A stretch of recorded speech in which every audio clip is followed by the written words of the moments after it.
ముఖ్యమంత్రి గారు చెప్పినట్టు దేశ కంక్లూడ్ చేద్దామండి. We will conclude. మాకేం అసూయలేదు దేశ. వారే ఫ్రస్ట్రేషన్ లో ఉంటున్నారు. నేను ఒకటి అడిగితే వారు ఏమో మాట్లాడుతున్నారు. దాన్ని బట్టి చూస్తే చాలా స్పష్టంగా ఆయన తప్పు చేసినట్టు ఆయన ఒప్పుకున్నారు. అధ్యక్ష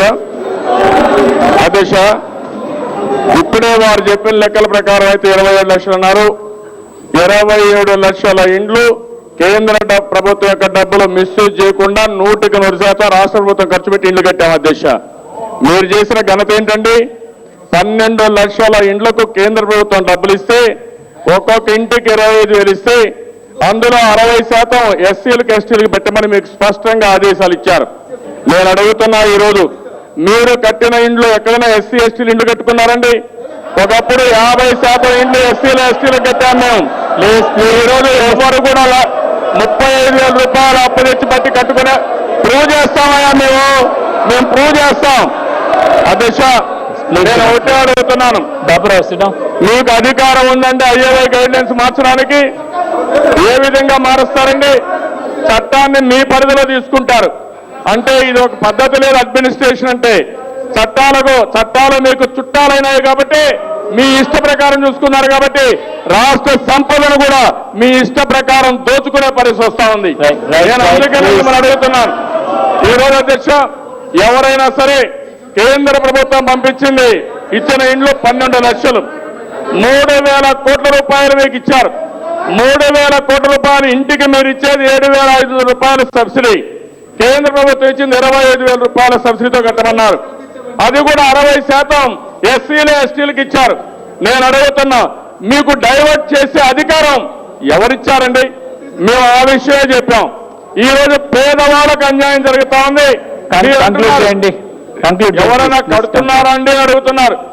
మీరు స్పష్టంగా ఇండ్ల పైన రుణాలు తీసుకున్నారు.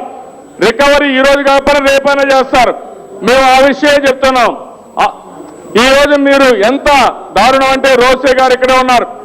అధ్యక్ష ఆ రోజు పనికి ఆహార పథకం వస్తే వేరే చీఫ్ మినిస్టర్ లెటర్ రాసి ఒక్క ఆంధ్రప్రదేశ్కే డబ్బులు ఇచ్చారు, బియ్యం ఇస్తున్నారు, మీరేం చేస్తున్నారని చెప్పి ప్రొవోక్ చేశారు.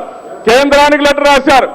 కడాన అధ్యక్ష గ్యాస్ ఇస్తా ఉంటే ఆంధ్రప్రదేశ్కే గ్యాస్ అలొకేషన్ ఇస్తున్నారు, వంట గ్యాస్ సిలిండర్ ఇస్తున్నారని లెటర్ రాశారు. మీ ఎంపీ అయితే ఆ రోజు కేంద్రంలో ఉండే మంత్రి ఇంటికి పోయి ధర్నా చేశారు. ఈ విషయాలు అప్పుడే మర్చిపోతున్నారు. ఎవరి డబ్బులు అధ్యక్ష? ఇది కేంద్ర డబ్బులు, ప్రజల డబ్బులు, ప్రజలు ట్యాక్సుల రూపాయన కడితే మీరు ఇల్లు ఇస్తున్నారు. మీరు కట్టిన ఇళ్లకు 3 రంగులు కలర్ వేసుకున్న నీచానికి మీరు దిగిపోయారు. అదే మేము ఆ రోజు వేసుకోలేదు, పేరు పెట్టలేదు. కాంగ్రెస్ గుర్తు వేసుకొని 3 రంగులు కాంగ్రెస్ కలర్ వేసుకొని మీరు ఇల్లు కడుతున్నారు. అందుకని అధ్యక్ష నేను అవన్నీ పోవడం లేదు. డిమాండ్స్ నేను ఒకటే అడుగుతున్నాను, మీరు కేంద్ర ప్రభుత్వం నుంచి వచ్చిన నిధుల్ని ఎస్సీలకు ఎస్టీలకు ఇవ్వకుండా, పూర్తి సబ్సిడీ ఇవ్వకుండా మీరు నిర్లక్ష్యం చేశారు. డైవర్ట్ చేశారు. రెండోది, మీరు ఇండ్లు అన్నారు, చాలా అవకతవకలున్నాయి. మేము నిరూపిస్తాం.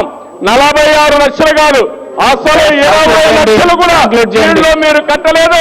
మొత్తం దుర్వినియోగమైంది. మేము ప్రూవ్ చేస్తాం. హౌస్ కమిటీ వేయండి, మీరు బేసి చాలొద్దు, హౌస్ కమిటీ వేయండి. మాకేం బాధ లేదు. రాజశేఖర రెడ్డి గారు మీరు 2వసారి ముఖ్యమంత్రి అయ్యారు, చాలా సంతోషం. 3వసారి ఇంటికి పంపిస్తారు. 3వసారి ఇంటికి కాదు, బయట కూడా పోలేరు. మీరు చేసిన అన్యాయాలు, అరాచకాలు, అవినీతి అన్ని కూడా బయటపడుతున్నాయి. దశ మాకేం బాధలేదు. మాటికి మేమేదో బాధపడుతూనే ఉంటున్నారు. ప్రధాన ప్రతిపక్షంగా మేము ఉండేది ఈ కాంగ్రెస్ పార్టీ తప్పులు చేస్తే ఆ తప్పుల్ని నిలదీయాలి అనుకున్నాం, ప్రజల తరపున పోరాడాలి అనుకున్నాం తప్ప మీరు చేసే తప్పుల్ని ఎండార్స్ చేయడానికి లేవు, గుడ్డిగా సమర్థించడానికి లేవు. మీరు మంచి చేయండి, మేము మంచి అంటాం. మీరు చెడ్డ చేస్తే మాత్రం మిమ్మల్ని నిలదీస్తాం. మీరు ఐఏఐలో ఫండ్స్ అన్ని డైవర్ట్ చేశారు. ఇంకో పక్క మీరు చూస్తే మీ కార్యకర్తలకి ఇవన్నీ దోచిపెట్టడానికి ఉపయోగపడ్డారు తప్ప ఇంకోటి కాదు. మాట్లాడుతున్నాం మీరు డబ్బులు డైవర్ట్ చేశారు ఐఏఐ కిందంటే మీరు సబ్జెక్ట్ డివియేట్ చేస్తున్నారు. ఇది మంచిది కాదు. ఇప్పుడు మళ్ళా వేస్తారు, ఒక అర్ధ గంట మమ్మల్ని తిడతారు. మీరు తిట్టండి, మాకేం బాధ లేదు. మీరు తిట్టినా సరే ఈ రోజు మేము ఒకటి అడుగుతున్నాం, మేము అయ్యో అడిగితే దయాకర్ రావుకి సీఎం రిలీఫ్ ఇచ్చారని మాట్లాడుతున్నారు.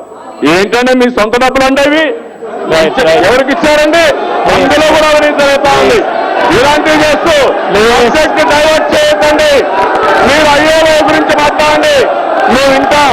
దయచేసి మళ్ళీ కోరుతున్నాం, మీరు డైవర్ట్ చేయడం తప్పు. మీరు కట్టవేయించండి బోగస్. దీనిపైన హౌస్ కమిటీ ఏమని మరొకసారి ముఖ్యమంత్రిని డిమాండ్ చేస్తున్నారు. అధ్యక్ష ఇదేం చూద్దాం నాకు తెలియదు కానీ ఇంపార్టెంట్ ఇష్యూ వచ్చినప్పుడు ముఖ్యమంత్రి పక్కపక్కనవుతాడు. ఎందుకు నవ్వుతాడో నాకు తెలియదు. చేతగానప్పుడు ఏమి చేయలేక నిస్సహాయతో మాట్లాడుతున్నారు. తప్పకుండా ఎన్క్వైరీ ఏమని మరొకసారి డిమాండ్ చేస్తాయి.